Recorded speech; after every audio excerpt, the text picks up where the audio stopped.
বন্ধুরা, প্রত্যেকদিন ট্রেনের যাত্রা। আজকে অনেকটা ফাঁকাই আছে, বসার সিটও থাকে, তো আমার বসার অভ্যেস নেই বলে বসি না।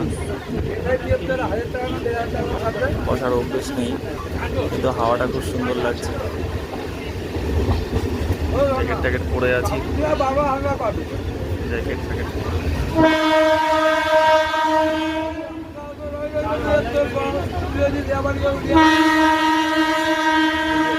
ফেমাস প্ল্যাটফর্ম আপনাদের দেখাবো যদি ট্রেনটা টাইমের মধ্যে ঢুকে যায়, কেন এটা তো মিনি ব্লক, বেশি সময় নেই।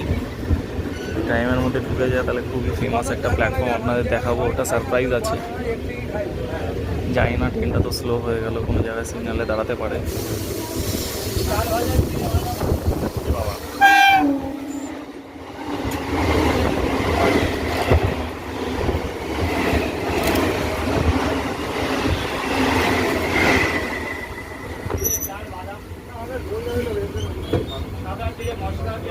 ये ट्रेन शियालदा जाएगी। अगला स्टेशन बैरकपुर। এই অ্যানাউন্সমেন্ট আপনারা শুনেই নিলেন।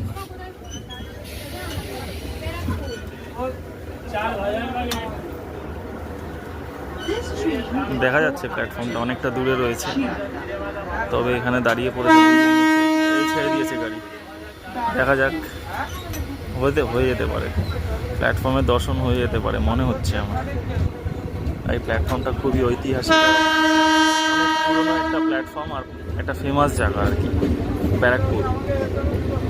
আর এখন বহুত বড় করেছে প্ল্যাটফর্মটা, খুব সুন্দর করেছে। আশা করছি হয়ে যেতে পারে, টাইম তো এখনো 1 মিনিট আরও আছে।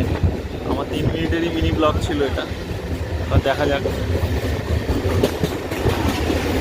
ব্যারাকপুর, এবার ব্যারাকপুরটা স্টার্ট হয়ে গেছে। এবার দেখুন, মানে জায়গায় জায়গায় আমার বড় বড় বিল্ডিং পাবেন, বড় বড় শোরুম, আর্সেনাল, তারপরে দাদা বৌদি বিরিয়ানি, সবই মোটামুটি এখান থেকে দেখা যাবে। এই যে সামনে আর্সেনাল, ভালো করে দেখলে বুঝতে পারবেন। এই যে আর্সেনাল, যেটা চলে গেছিলো কিছুদিন আগে, এখন এই প্ল্যাটফর্ম এখান থেকে স্টার্ট।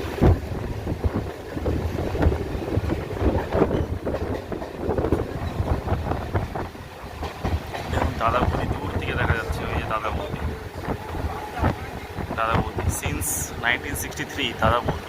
ব্যারাকপুর প্ল্যাটফর্ম চলে এসেছে, এবার দাদা বৌদিটা এখান থেকে ভালো করে দেখতে পারবেন। দেখুন উপরে একদম টপে লেখা রয়েছে, এটা পুরো বড় একটা দাদা বৌদির রেস্টুরেন্ট, প্রচুর ফেমাস ব্যারাকপুর।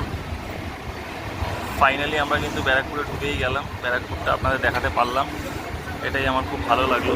আই থিঙ্ক এখনই ব্লগটা শেষ হয়ে যাবে, 3 মিনিটের